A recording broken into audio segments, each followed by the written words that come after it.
President nominee, that is Professor Kithure Kindiki. Those are some of the intrigues we are waiting to see at the corridors of justice. Of course, it will be a battle of legal minds. Whatever we witnessed in the Senate now will be replicated even to another degree when it comes before the courts. The three-judge bench that is being led by Justices Eric Ogolla, Anthony Mrima and Freda Mugambi. And of course, yesterday there was a major development on that particular end where the impeached Deputy President Rigathi Gachagua appealed the ruling that was made by the three-judge bench on its recusal, as well as allowing the Deputy Chief Justice Philomena Mwilu appointing that particular empanelment of those three judges. And of course, those are decisions that went against the impeached Deputy President Rigathi Gachagua. Those are some of the intrigues we are likely to see going to play out before the courts. And of course, at the center of the petition is the ongoing High Court case regarding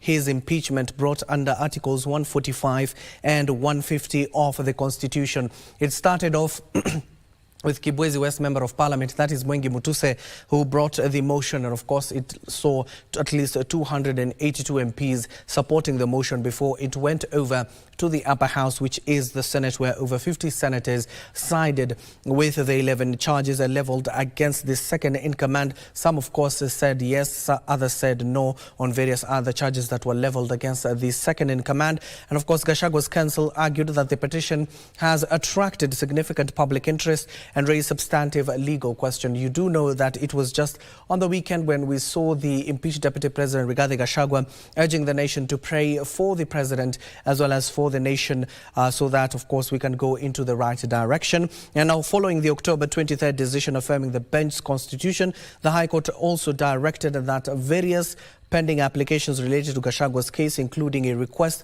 for the judge's recusal, will proceed nonetheless. Gachagua's legal team argues that without a stay, any constitution of the High Court proceedings will risk a prejudice their clients' rights and could render the appeal an underlying petition. Of course, you do know those were some of the preliminary issues that were raised by Geoffrey Rigathi Gachagua at the start of the case, stating that questioning the empanelment of the three-judge bench, that of course was done by none other than Deputy Chief Justice. You do know what preceded that is that the Chief Justice Martha Koome was not in the country. That is the memo that was brought before the three-judge bench, and that led Chief Justice, that is Philomena Mwilu, empaneling the three, upheld the objection of a fourth General Dorcas Oduor, where the two houses of Parliament and their speakers, Moses Wetangula as well as Amason Kingi. You do know that also they made a ruling in terms of the consolidation of the cases that pertain to the impeachment hearing of Geoffrey Rigathi Gachagua. They said that the plea of the impeached Gachagua did not meet the legal threshold to warrant the recusal from the case. Oduor further clearly stated that through the former AG Githu Muigai teaming up with the Solicitor General, that is Shadrach Mose, that forms the part of the state representation. You also know that the National Assembly also have legal representatives in this case, the Senate as well. And on the other side, it will be Rigathi Gachagua and a battery of lawyers led by Senior Counsel Paul Mwite. And of course, Mr. Gachagua said that the bench will not be fair to him since the spouse of Justice Ogolla had been named by President William Ruto as a member of the Kenya Waters Board. Justice Mrima is a friend to the Senate Speaker, Jeffa Amason Kingi, and that Justice Mugambi was a master's student of a Deputy President-designate Kithure Kindiki, who is still the Interior Cabinet Secretary nonetheless of Interior. In a ruling that lasted hardly 10 minutes, the judges said that the application for the withdrawal did not meet the legal threshold. Those are some of the intrigues we're expecting at the corridors of justice before the three-judge bench. Of course, it will be led by none other than Justices Eric Ogolla, Anthony Mrima and Freda Mugambi. Our reporter Ruth Wamboi is on standby, and of course she'll duly inform us in our subsequent bulletins or in due course of this particular bulletin. But before we continue with this particular case itself, I want to take you to Juba. You do know that there is a trade fair that is currently ongoing in Juba. O'Brien, thank you for joining us this morning. What have you been able to gather for the second day? We do know that the conference will be concluding by Friday.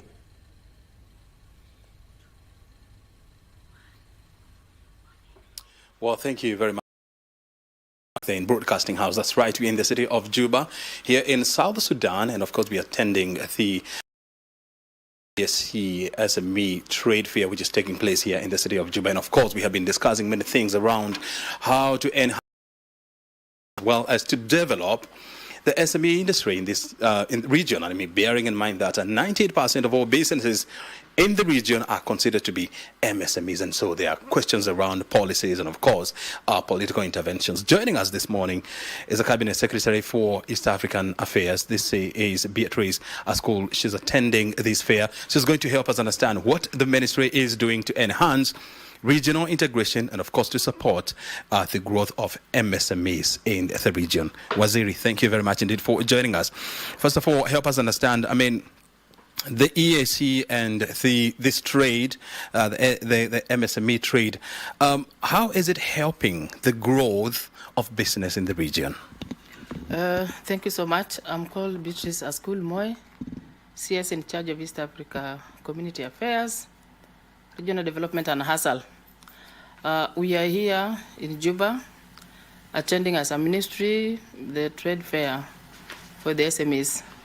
And to discuss the importance of all these things, we are going to look at the 4 pillars within EAC, which is a custom union, movement of duty-free goods, also looking at the quota-free within the import and export. We are also looking at the monetary union of it, where we will go for one currency within the community. We are also looking at the East Africa Political Federation, which is the anchor, because a peaceful nation or a peaceful community will enhance development and integration peacefully and freely. And the other matter that we are also going to look at is the common market, where we will, like what we are doing right now here in Juba. The East Africa community traders are here gathered doing their own businesses, I mean, displaying what they have. And you find the importance of such a trade is people are able to exchange the various things they produce in their own home countries, especially within the member states. I'm talking about the 8 member states. So they can move freely within the borders without really being strained to pay a lot of tax, to be strained, like to be blocked from moving freely, the things like visa, for example, in the region. And for example, Sudan being one of the countries that you need a visa to. So by virtue of what the community has passed within the protocol, we said communities that are doing business within the community member states must be allowed to move without the visa. And this has been enhanced so far. So there is movement of within the member states. And you can see, we interacted yesterday with our people, Kenyans living in Juba and Southern Sudan.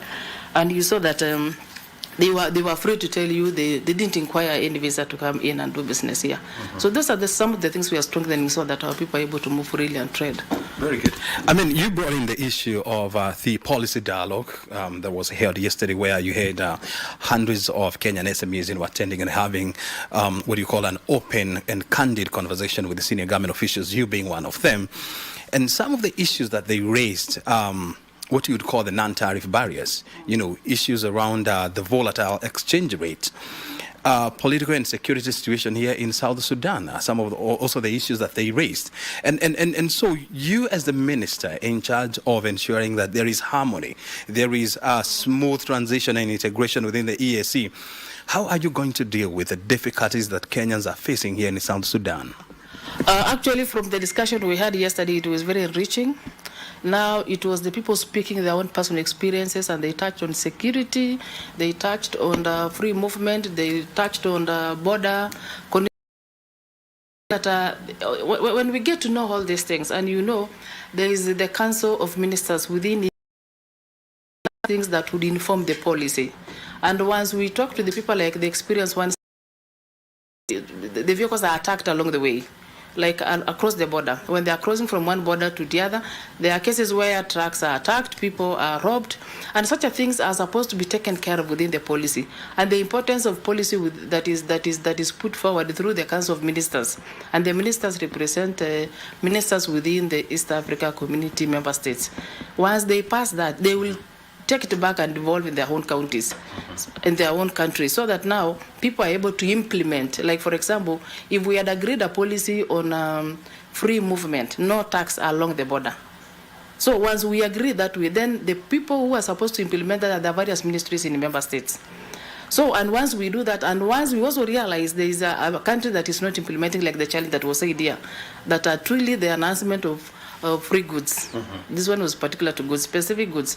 It's not well allowed here. So once I get to hear such a story as it was said yesterday, it is up to me to go and pick it up within the Council of Ministers and then put on toes the minister concerned in Southern Sudan to make sure such a policy is withdrawn in their own implementation in terms of policy and allow East Africa communities to interact freely. So this is where we are saying, how do you get to be part of the policy? That is how we make sure the policy is enhanced freely and it is implemented 100%. So, and that is how it will be informed. So that once you interact on a particular thing that is being done, like now for Kenya, we are implementing every protocol that has been agreed freely without constraining any member of the member state. But you find now when you get to know in other countries, like now what we shared yesterday with our SMEs who are more than 400, and they said that as a factor, it is now up to me to pick it up and then go and engage my counterpart. To see how it can be Yes. Very good. Madam Waziri, thank you very much. I mean, we continue to engage with you, as time goes by, and of course to know what is the status of EAC and what Kenya is doing to enhance regional integration as well as deepen business. Yes. Thank you very much indeed for your time. Very good. I mean, we've been talking to the CS in charge of IEC affairs. This is Beatrice Askul, and of course helping understand what the government is doing to deepen integration and of course to facilitate small businesses do what we call cross-border trade within the bloc. My name is O'Brien Kimani. Thank you very much indeed, Hashim. Back to you in Broadcasting House. Well, thank you so much. That is O'Brien Kimani just having an a-tete-a-tete with the EAC Cabinet Secretary Beatrice Askul in Juba in regards to the trade fair that is ongoing in that particular country itself, of course, in enhancing regional trade fair, and he'll duly inform us in our subsequent bulletins. You do know that this particular trade fair has attracted a number of MSMEs from the region with trade tax being harmonized. That is among the clarion calls that are being made, and of course they account for 85% of the jobs within the 300 million people who reside within the region. Now, I want to show you live images of the Milimani Law Courts. That will be our scene for the next few days. You can see legal minds have already flocked to the Milimani Law Courts and, of course, awaiting those three judges that were impaneled by Deputy Chief Justice Philomena Mwilu to of course, discuss the impeachment hearing and none other than the impeached Deputy President Rigathi Gachagua. I want to quickly rope in. I've already seen the lawyers have already stood up. That means only one thing, Gisore, that the judges are already here with us. And of course, the case was set to start at exactly 10. It is already 15 minutes past 10. You can see Paul Mwite, there's a senior counsel that will be leading the defense strategy for impeached Deputy President Rigathi Gachagua. And on the other side is none other than the Solicitor General, that is Mr. Shadrach. We also see George Murungara, the Tharaka Member of Parliament, as well as the former Attorney General, Githu Muigai. And of course, the legal minds who battled in the Senate are similar to the legal minds who will be battling before the three-judge bench. And of course, we want to hear how the case progresses. But quickly, before we hand it over to Milimani Law Courts, allow me to at least give a soundbite to Gisore. Gisore, what are we likely to expect on the floor of the Milimani Law Courts? Basically today, what we are looking at or what we are anticipating is the judges to give directions, because they will be hearing the matter and then give directions on the way forward on the matter which is at hand, which is of course the impeachment process, whether it was legal or unlegal. So that is what we expect the courts to be able to make a decision on.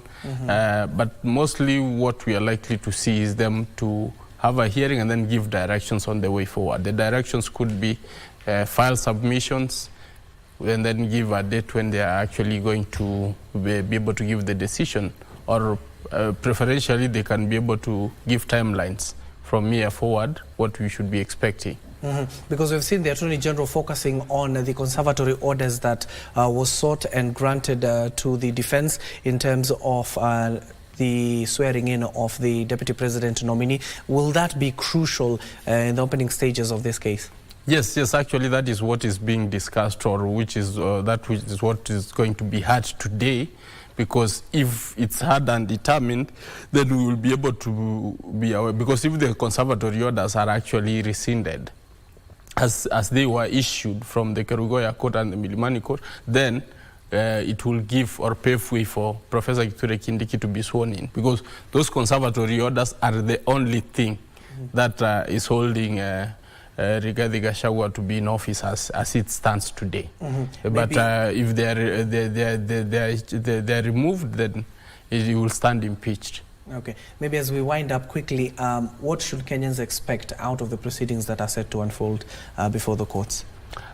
Basically, this is the substantive hearing. You remember, previously, or the previous court instances, it has been various applications which have been filed by both sides. So this is the substantive application by the government, that is the Attorney General's office, to ask that let's remove those conservatory orders so that it can pave way. Of course, that is the interest of government. Once that is granted, then we can be able to go back. If not, then the court can be able to give directions on what should happen next. Thank you so much. That is Gibson Gesore, a constitutional lawyer. And of course, thank you for your time, however brief it has been. And of course, we want to hand you over. You can see live images from Mombasa. That is the engineers conference that is currently happening at the coastal city, the 31st of IEK International Convention. Let's hand you over to the program that has already started there. Our economic strategy, it drives production, advances innovation, and creates essential employment opportunities. However, sustainable industrialization is the call of our times. It must be balanced with the environmental responsibility and the careful management of natural resources. Engineers, therefore, have an unparalleled opportunity to lead Kenya's green transition through solutions that harmonize industrial growth with environmental stewardship. I am encouraged by the progress we have made in building networks, partnerships, and programs that bring more women into engineering roles and leadership positions. Yet, we know there is much more to be done. While women represent a growing segment of the engineering workforce, we remain underrepresented, particularly in industrial sectors. To fully capitalize on the future of work, we need to see more women not only participating in, but also leading the transformation that will define industrialization and green growth in Kenya. ASEC recognizes that achieving this vision requires concerted efforts to close gender gaps and empower women at every level of the engineering profession. From mentorship and training initiatives to policy advocacy and organizational leadership, ASEC is committed to support women engineers in seizing opportunities in green growth, sustainable design, and innovative industries. Again, I digress on training initiatives and training. I just want to let you know that we are going to have our FIDIC training mid-November, and everybody is welcome. It's going to be in Nakuru. Please check out for our posters, and as you go to our stand, you will see, you'll get more information there. Ladies and gentlemen, for Kenya, the path to sustainable industrialization and green growth is clear. Together, we must focus on strengthening our infrastructure, advancing our digital capabilities, and building green technologies that contribute to economic growth and provide resilient jobs for our youth. This summit is a perfect platform to discuss how we, as women engineers, can be at the forefront of this effort. In closing, let us remember that our collective future depends on the decisions and actions we take today. The unique perspective and talents that bring women together to engineering are indispensable in of our age. Let us work together to champion in an inclusive, innovative, and sustainable engineering industry that will help transform Kenya for generations to come. I want to make not an apology, but a rider. Right now I'm standing here representing women engineers, and I was coming to talk in the Women Engineers Forum. Future leaders, we have our future leaders even in ASEC. You are not left behind. So even as I talk about women, you are always in my heart. Thank you very much.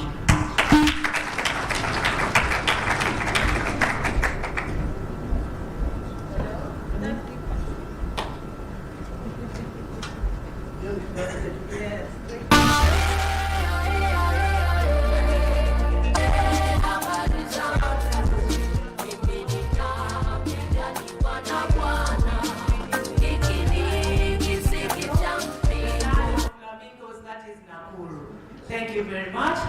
Next we have Engineer Margaret Ogai, Registrar and CEO of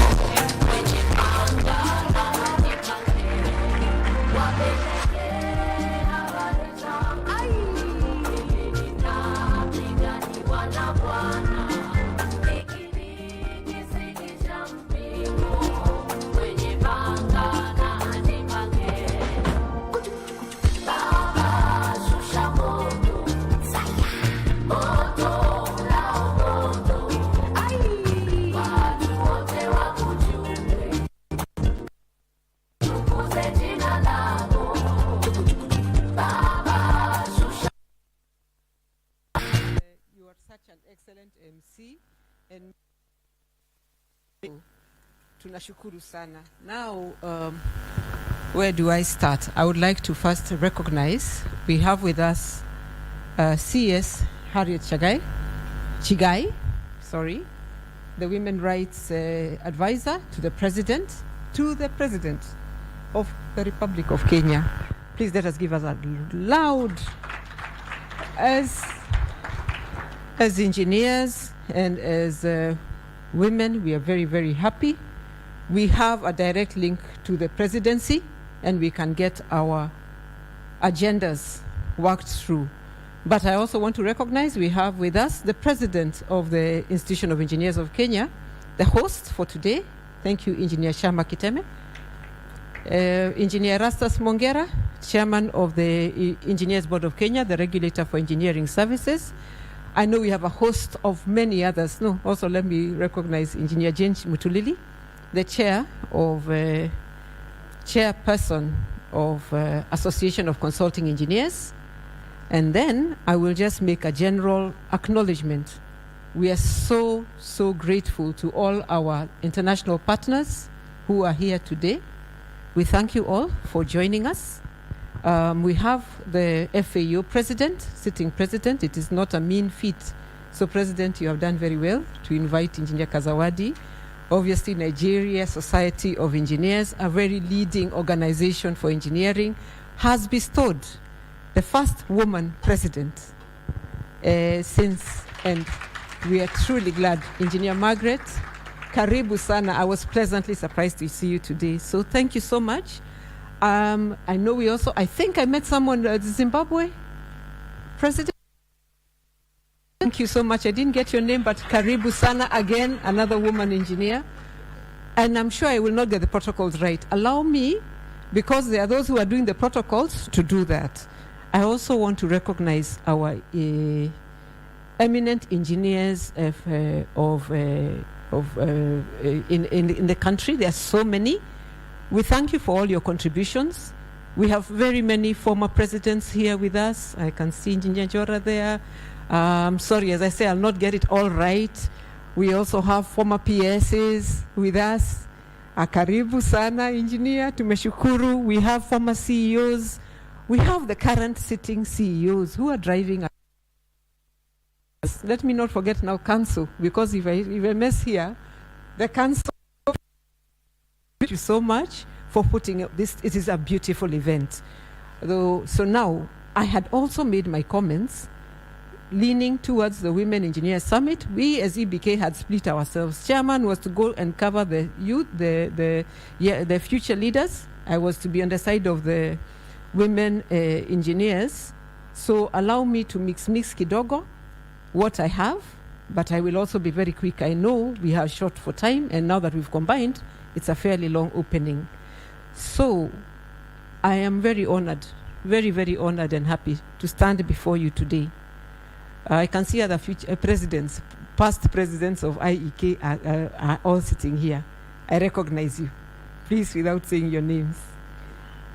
So I will skip the part of our mandates for the board. Engineering services, that starts from registration. So any engineer should be registered with the board. We also do issues to do with compliance, and we are looking at capacity development for engineers.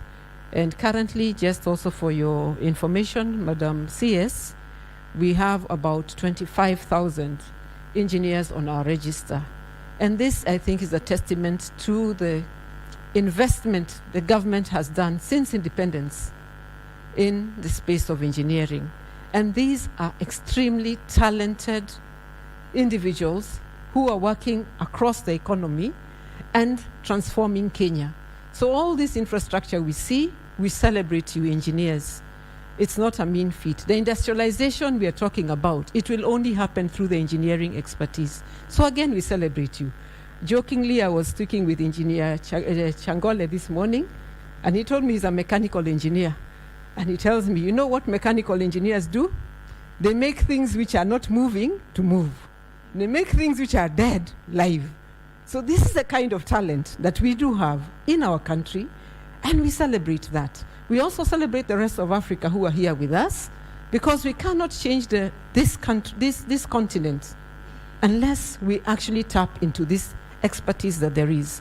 So now, what is the impact of poor infrastructure in and within our country for women and girls? As I said, part of the speech is for women, and I'll bring in a little bit. I think Engineer Christine, I know you talked a lot about it. I'll only touch on one. Water and sanitation. We still have inadequate water supply and poor infrastructure. What is sanitation? I think it's around 30% is the homes that have. I think we can see the impacts already. For those who are living in homes without water, what does it mean for their economic activities?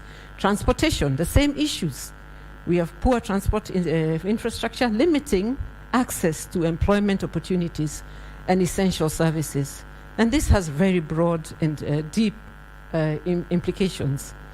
When it comes to energy, yes, I think the energy experts will tell us we are doing very well on the supply end of it. We are green. We are doing well. But when it comes to the part where what are people using in their homesteads, unclean cookings, which poses a lot of risks to. So these are the things that engineering interventions can bring and change. Now, when it comes to the youth, the Gen Zs, muko kwa nyum, muko kwa house. I know from EBK to Mewatuma, about 100. Can I see, first of all, EBK graduate engineers? Muko wapi? We also want to do roll call. Muko. There's nobody who has been sponsored by Engineers Board of Kenya here today. Simame. This is your chance of glory. So their number, and I thank you all for coming, because this is now, we have demonstrated you're here, we are supporting IEK fully, but I know there are more. So young people, you're not anything about the future. The future is now. And we are looking to you, and I know we have high unemployment.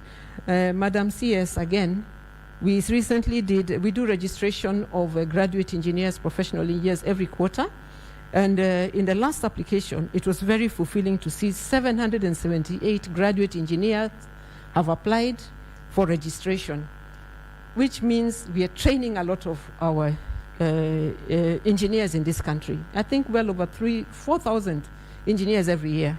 So this 778 means a lot of them are coming for registration. But the most unfortunate is that over 50% of those are unemployed. That is our reality today. Again, out of that number, the women represented 18% of the applications. Still not good. We need to be at the 30%. So we have a gap there.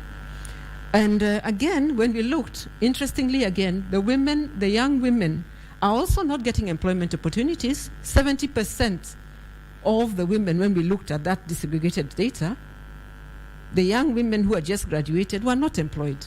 So this is a leaky pipe which we need to sort out, and I hope this summit will look at these issues.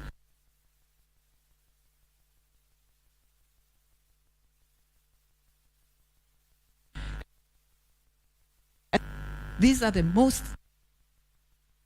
If you have to look at human assets and you put wrong room for my gold, you will definitely find you'll put engineers there.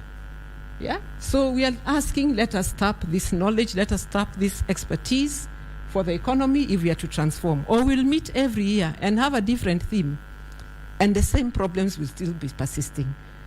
So this is my, so how are we going to do this?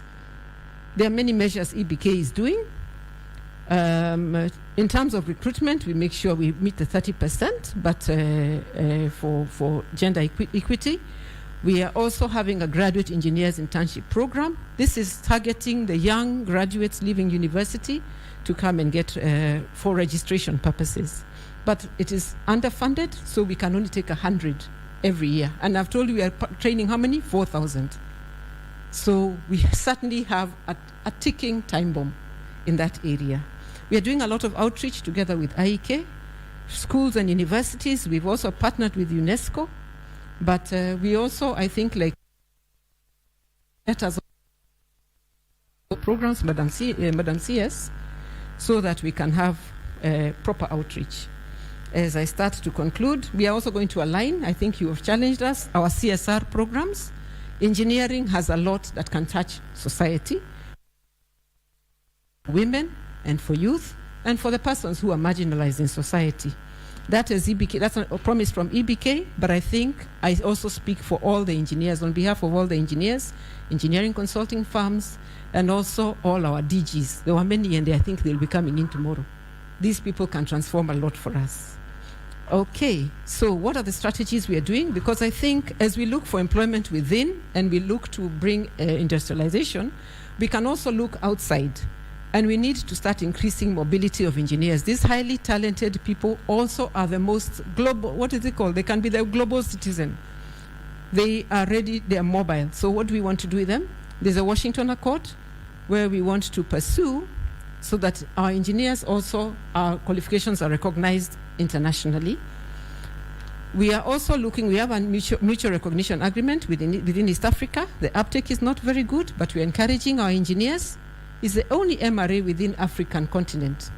And so our engineers, those of you who are able to yourself to travel across, please get more information from us on that. I think we have the, yes, maybe I will skip a few because of time. But I think I'll just go to the call. As I get to the call, I also want to really appreciate Engineer Rosemary Kongo. When I first heard there was a women engineers chapter, I was slightly ashamed, because at that time I thought I am just an engineer. But as we started discussing issues, I realized that there's a support system that is needed to bring in and encourage and keep the women on track. And through that, I think we have seen at the council, now you're more than, I think 50%, Madam CS. This is a huge achievement. It has come in the last 10 years specifically because of that committee. I can attest to that. When women see themselves here, they also imagine that they can take up full leadership. So I thank you all of you who are in the council. You have two roles. You play the role to promote engineering in the country, but you also must bring in the perspective, the rich perspective, and the color that we see towards anything that we do engineering. Remember, you are so privileged. We are the leaders. There are people back there biting poverty. There are people there who have no options, nothing. We are the ones who can offer hope to our societies. So, as I conclude, my call to action is, yes, we are going to support the gender parities in procurement. We want them to be real. We are looking at, I suggest that through the conference, we get proper policies and programs towards industrialization and leveraging on the engineers in the country. Because one, you will need infrastructure. That is the same engineers will provide. The technical expertise, as I was told, mechanical engineers bring things that are dead live. So this is what we want to tap in. And we request, yes, we have the ear of the president on the advisory matters to do with the women now. I know there's an economic council and an engineer sits there, but we are also asking, if we are serious about industrialization, that voice, and I hope, President, I hope I'm not taking your speech, We really need that direct link. What is industrialization going to look like in this country? It will be led by the people sitting here or listening to us online. Finally, I was privileged to attend a study tour with the European Commission. And it's because we're also looking at free movement of persons within Africa, and they're saying there's a lot of shortage of also engineers in Europe. So I know there's now something I got to learn, a blue card, like the green card.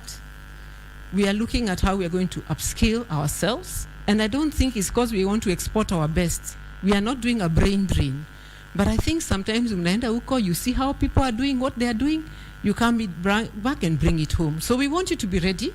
We want also support policies so that mobility of engineers is a real thing, and we should not have one engineer not having a decent job in Kenya or abroad.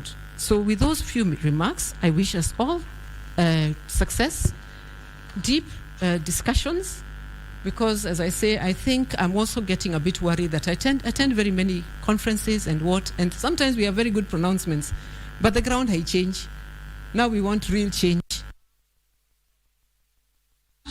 God bless you.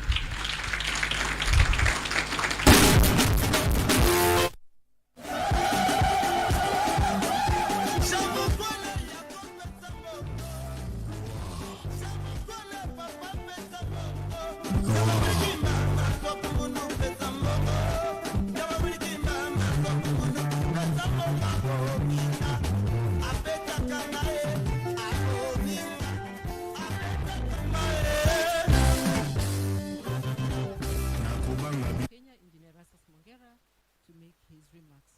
Karibu.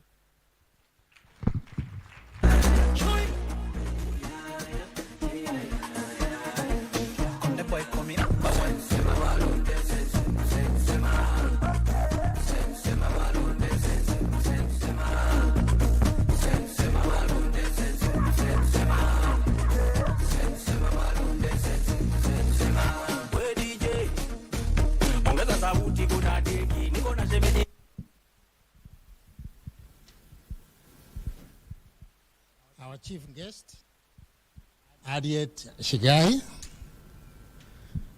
We are very, very happy, privileged, and honored to have you once again to be at our midst. Our host, the IEK president, the FAO president, Papaya Kasawandi, other present,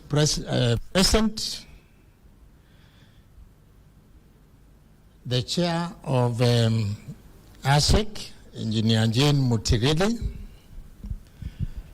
eminent engineers present, and I can see Engineer Ngokonyo, Engineer Shem Noah, Engineer Koske, Engineer Rosemary, and others I may not have seen. Engineer Ogai is also eminent engineer.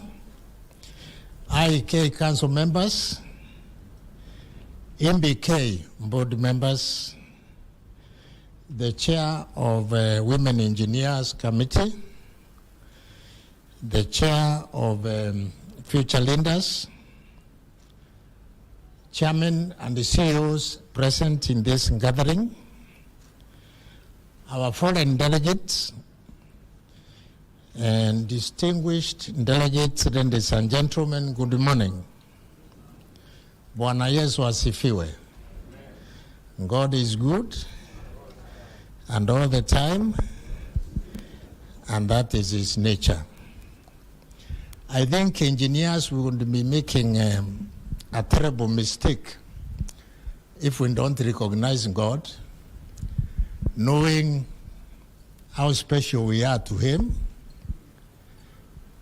God is all-knowing, God is all-wise, God is omnipresent, God is our creator and our maker, and in that knowledge and wisdom, the first science that he used to create the universe and the earth was engineering.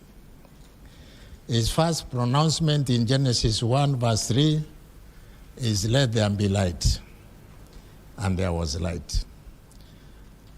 I'm not saying that for the sake of it, but it is a fact. What is light?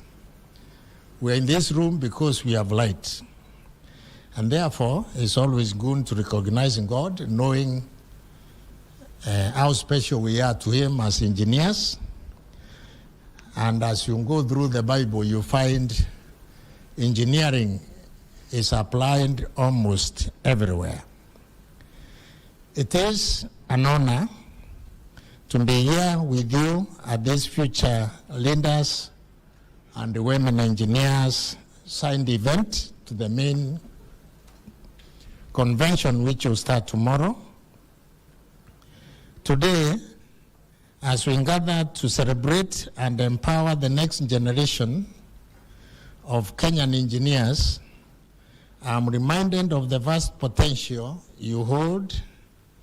You are the custodians of the Kenya's infrastructure, the innovators of our future, and the driving force behind our nation's growth and resilience. Today, allow me to share IEK's journey, our mission, and how we are working to build a robust engineering profession that is safe, inclusive, and globally competitive. I would also discuss some of the challenges we face as we shape a future that you, as women and young engineers, are integral in creating. The board is guided by the powerful vision, safe and sustainable engineering infrastructure.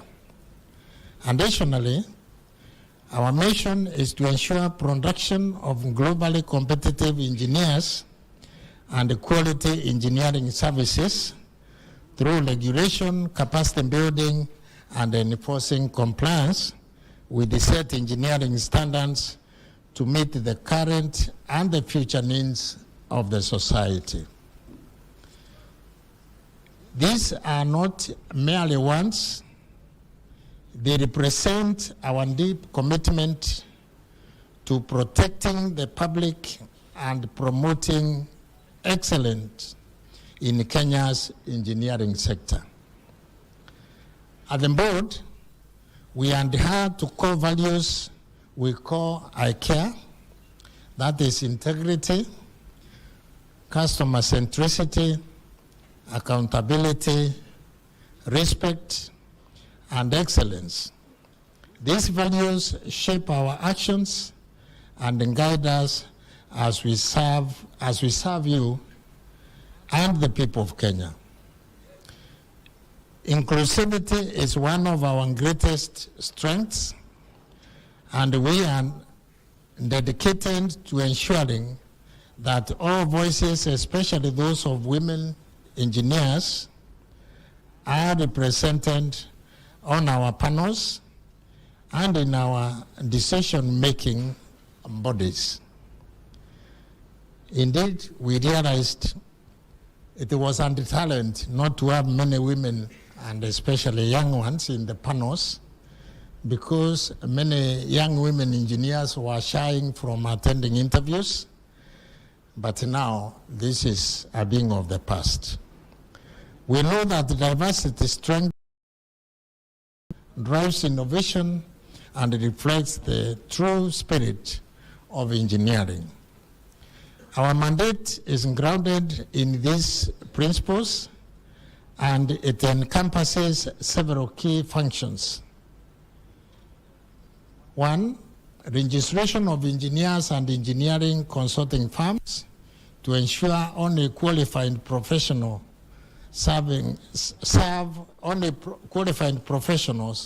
serve the public.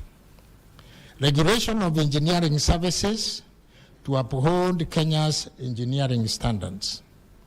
Setting and enforcing engineering standards to protect public and safety. And overseeing the development of engineering as a profession through our continuous professional development programs. This foundation allows IEK to pursue our strategic intent to increase the number of registered engineers, strengthen compliance, and build a globally competitive engineering profession in Kenya. Ladies and gentlemen, to achieve our mission, IEK has implemented several impactful programs aimed at building a future-ready profession. One of our flagship initiatives is accreditation of engineering programs. I am pleased to announce that we have accredited 37 programs in the last 2 years, making a total of 67 programs across Kenya universities. This is about 80% of all engineering programs, and the remaining 27 or so will soon be accredited. The accreditation ensures our graduates are well prepared for industry demands and have a clear path to register as graduate engineers. Our goal is to complete the accreditation of all the remaining programs in Q3 of this financial year. And in this regard, for us to achieve this objective, I appeal to the universities concerned to take a step of faith and invite IEK to their institutions to do independent review of these programs. In addition, we are working with the Commission for University Education to develop a joint accreditation framework which will further elevate our quality of Kenya's engineering education. The programs we are talking about were approved by Q and started without the above involvement, and that is why they became a backlog.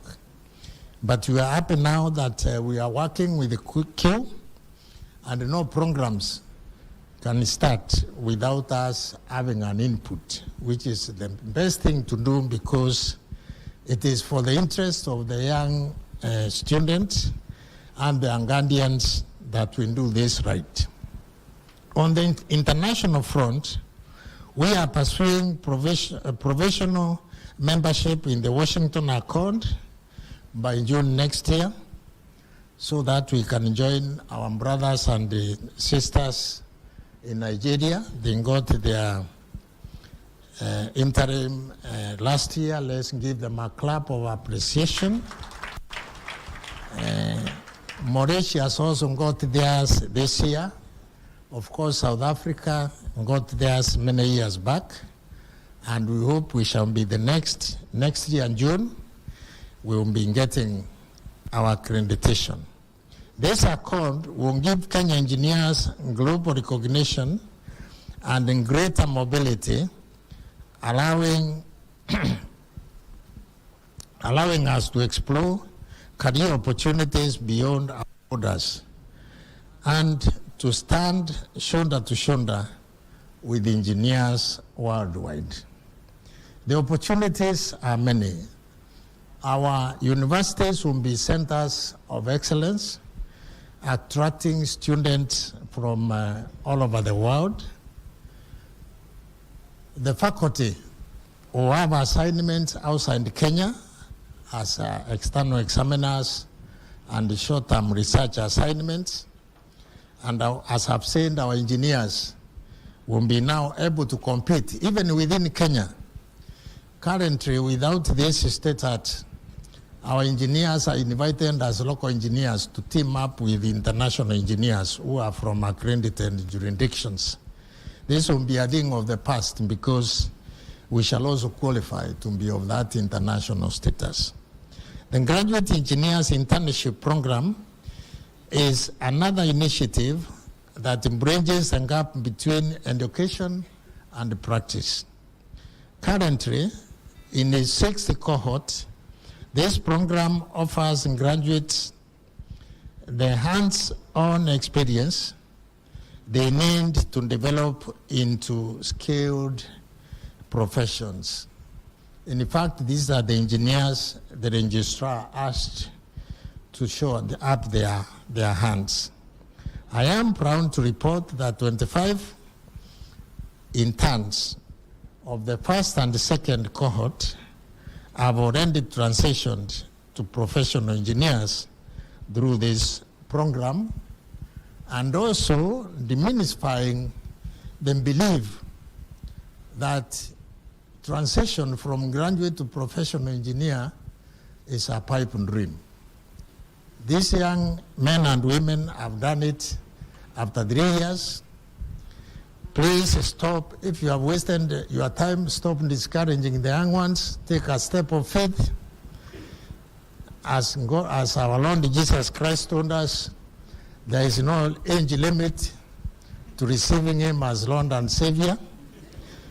Similarly, IEK has no limit to when you can transit to be a professional engineer. So take a step of faith and become one, so that your children will find you as professional engineers. IEK is also discussing with the Public Service Commission to improve terms for our interns, ensuring they receive the support and opportunity they need to grow. We have also streamlined the registration process for professional engineers, reducing the timeline to just 3 months. Last year alone, we registered 474 professional engineers, a record high for Kenya. The board has never achieved this kind of achievement since its existence. And that is why we have given ourselves an ambitious program of registering 1,000, and I'm happy the registrars already received 700 applications, so we shall achieve this number. Through expanded examination panels, structured training plans, and well-defined examination templates, we are ensuring that the path to professional certification is efficient and accessible. Our chief guest, the recently developed and draft career progressive guidelines, represent a key milestone in ensuring career growth for engineers. Developed with input from government ministries and all stakeholders, including IEK, these guidelines propose that engineers start at job group L, the same level as doctors and architects.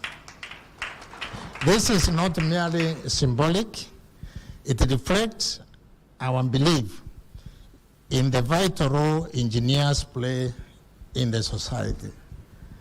After all, even under the training, whereas those other two professionals take 7 years, engineers take 8, 5 in the university and 3 in practice. These,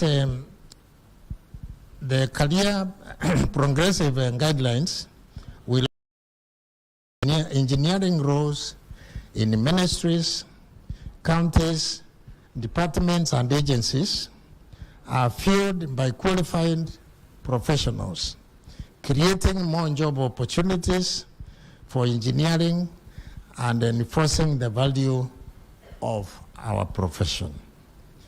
As part of our vision for the future, IEK is working to establish critical institutions, the Kenya School of Engineering and the Kenya Academy of Engineering Technology. The Kenya School of Engineering will provide specialized training programs to help engineers keep pace with emerging technologies, regulatory changes, and global standards. It will also offer postgraduate diplomas, creating a pathway for technologies to transition into engineering roles. Ladies and gentlemen, while we have made significant progress, there are challenges we must address together. High unemployment among graduate engineers remains a persisting issue. To address this, the board has proposed that a percentage of infrastructure projects be allocated for training graduate engineers. And this will not change the cost of the project in any way, because it's a question of adjusting bill number 1 so that you put a percentage that will go to training these young people. Currently, that provision is not there, but we believe when it is achieved, we shall get a lot of openings. By giving young engineers a role in this project, we can provide valuable experience and employment, and also create a capacity for their operations and maintenance, because it is the same young people who have been deployed to run them. Additionally, our recent audit of foreign engineers found that only 10% were registered with the board, a concerning a figure given the importance of accountability. Board will continue with the follow-up audit to ensure 100% compliance and enforce the 40% local content rule for engaging projects in line with the localization policy. I therefore challenge those of us who are working in the agencies where you use these services, please, to be selfish and mindful of your young brothers and sisters, and make sure that foreigners don't come to do jobs that are already can be done by local engineers. In fact, we are told some of them come in the name of engineer when they are not even engineers. Some are cooks, and they come as mechanical engineers. So, Engineer Chengol, I think you need to check that, because I don't think there is intent. They are not intent, but they are faking engineers to make sure that they get jobs. Let us be selfish as Kenyans, and let us make sure that we create room for young people so that they can be better leaders for tomorrow. Another challenge is recurrence of building collapses. Regrettably, many of these incidences involve projects that were not overseen by professional engineers, especially during construction phase. IEK is scaling up enforcement of the Engineers Act 2011, mandating that all building projects are supervised by professional engineers. This move not only ensures public safety, but also creates more opportunities for graduate engineers and professional engineers as well. To our graduate engineers, I urge you to always work under supervision of professional engineers. Independent design or supervision without a professional engineer oversight can lead to a serious consequences, both professionally and for public safety. I would also like to commend the Principal Secretary of Housing for Affordable Housing Program, which will engage 4,000 interns from various building professionals, engineers included. This is a commendable example of government-led initiative supporting young employment and skill development in engineering. Fellow engineers, as I conclude, I want to express my admiration for each of you here today. Your contributions to Kenya's development, your commitment to growth, and your passion for engineering are the very thing that will shape a brighter future for our nation. I encourage you to seek out mentors who can guide you, inspire you, and share their experiences.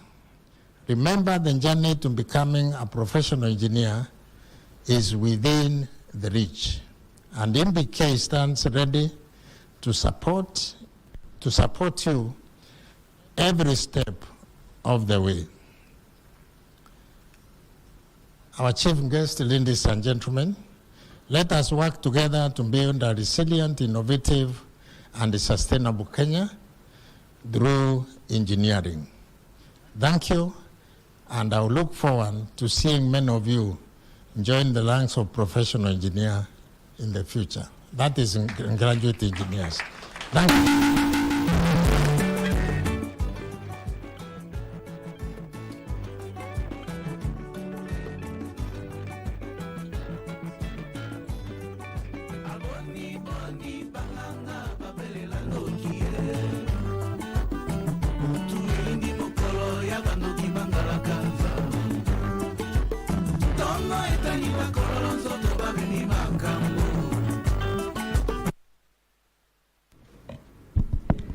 Thank you very much, Engineer Erastus. You know what I like about the heads of IEK? I think there's a good balance. You know why?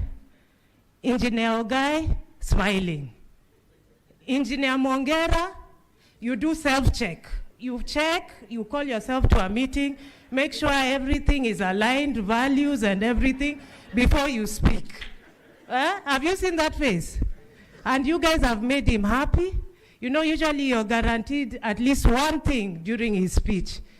He will give you a brief sermon to remind you where the ship is going, okay? And then this year, I'm very surprised. I'll give you the second surprise. Did you hear him cracking a joke about the mechanical engineers? This is the first year, and he's smiling. A round of applause for Engineer Mongera. 10 out of 10. Thank you very much. It is my pleasure and honor to invite my president, Engineer Shama Kiteme. And DJ, please give me a song that he can dance to, eh? You know his style, so it must match. I don't want to say a Kamba one, but DJ.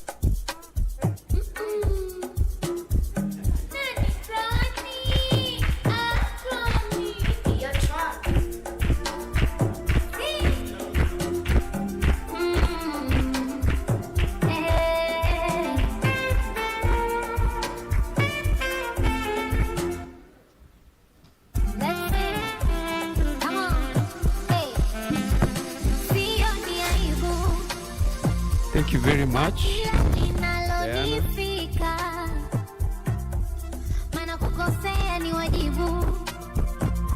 our chief guest, rich guy, human rights advisor, Excellency the President, IEK Chairman, Engineer Erastus Mongera, FAO President, Papias Kazawadi. I have a constellation of presidents from across countries in Africa. I want to acknowledge Margaret Oguntala from Nigeria, Phils Kazadi from Cafeo, that is DRC, Augusto Almeida from Angola, Farai Mavihia from Zimbabwe, Jontil Kangaho from Rwanda,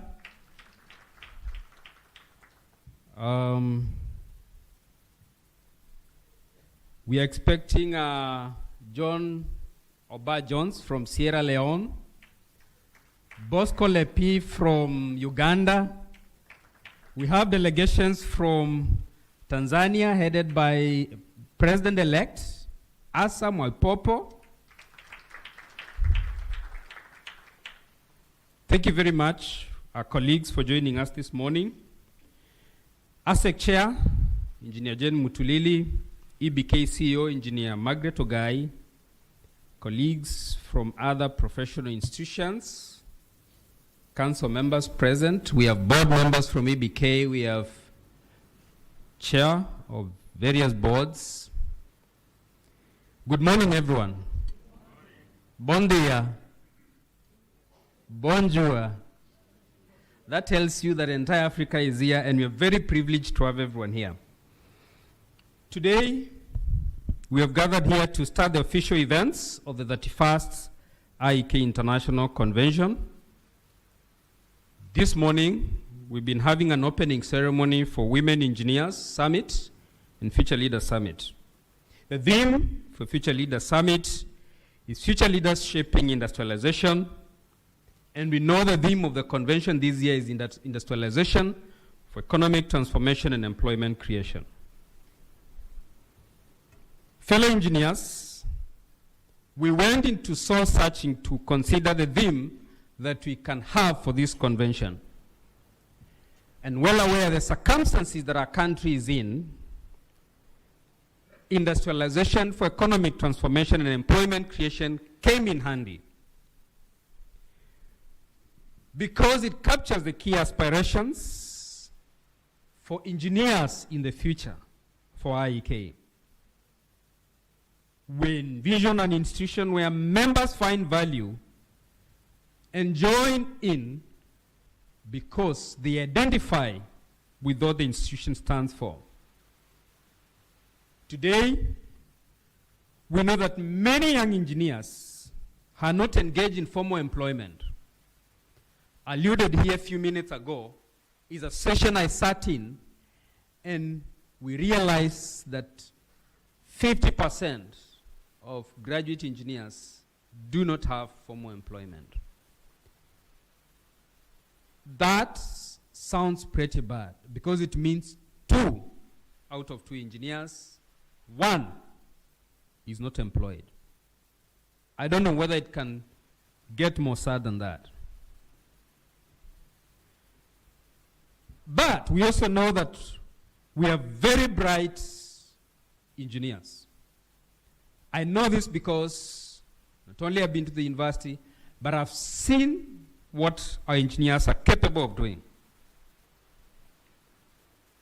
And so I'm strongly convinced that even in the circumstances, the disillusionment and the frustration cannot be what we eat every day.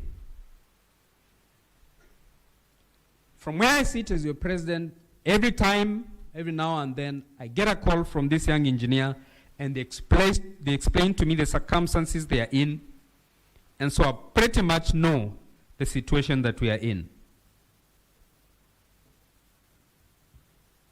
The last conversation I had with a young engineer was telling me, President, I'm leaving the city to the village.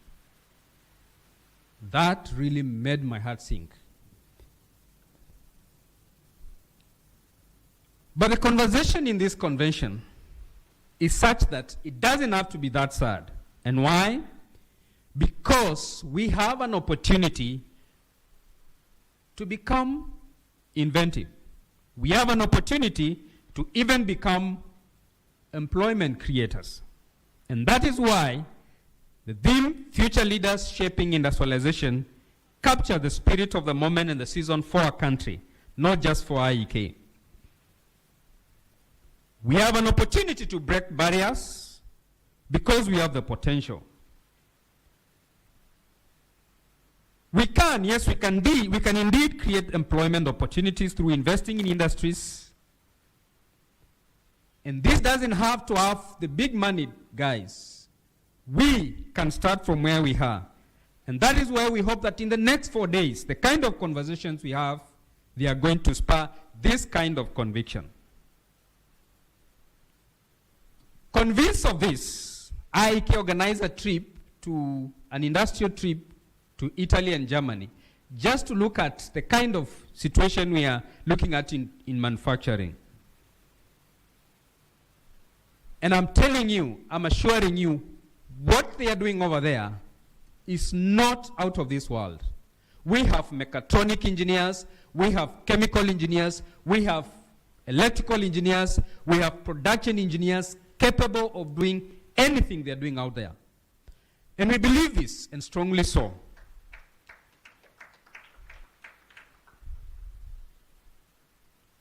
Our duty as an institution is to continue to equip us, to expose us to these opportunities, and we know soon we are going to be innovators that we are, industrialists creating these jobs and not just looking for jobs.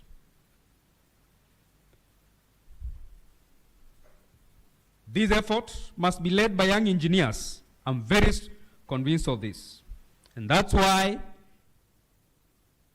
in fact, the name Future Leaders is not appropriate, and I've argued that before, because we are leaders today, not tomorrow. We must lead this conversation because I understand the talent that we have. I understand the broad perspectives that we have. The excellent education that we have received in this country, and I trust that this convention will actually spur us to this conviction. I was very pleased 2 days ago to sit down with an engineer who told me how he has started some kind of manufacturing using extrusion method that we learn in the university. It is very possible. However, fellow engineers, we are engaging the public and private sector to create employment opportunities because this is also necessary for our engineers. In the same vein, our women engineers are leading in these efforts under the theme Future of Work, Women's Roles in Industrialization and Green Growth. Our women engineers will focus on a critical aspect of industrialization. This is the fact that this process involves people, and people work through industries to produce the products that we consume in various ways. Industrialization, therefore, must not lead to a situation whereby we are becoming machines, because we cannot become machines, and never will machines replace us. The place of sustainable growth is pertinent, and that's why this convention must also address this. Investing in green infrastructure that preserves the beauty of nature meets the disruption that industrialization brings becomes very critical. The future of work, ladies and gentlemen, will continue to be heavily impacted by tech. We will require these tech skills to navigate, and I hope that as we come to an end of this convention on Friday this week, where the head of public service has gracefully agreed to come and close the occasion, we will draw a plan of how to future-proof our careers. It's my undertaking as your president that IEK will continue to invest in engineering education initiatives that will lead our members to be more aligned to what the future portends. I believe the conversations we have today, tomorrow, Thursday, and Friday will be important for collective progress. And I look forward to being part of this today and in the next 3 days, because this must not become a tradition. We must come out and come up with something substantive for us to implement for the good of humanity. I thank you all. Obrigada, merci. Well, that is the 31st IEK International Convention that is currently happening in Mombasa. And of course, we want to take you live to another proceeding that is happening here in the capital, where President William Ruto is currently giving a keynote address at the inauguration of the School of Mills Coalition at Windsor Hotel. Let's listen into the commander. Multilateral organizations like the World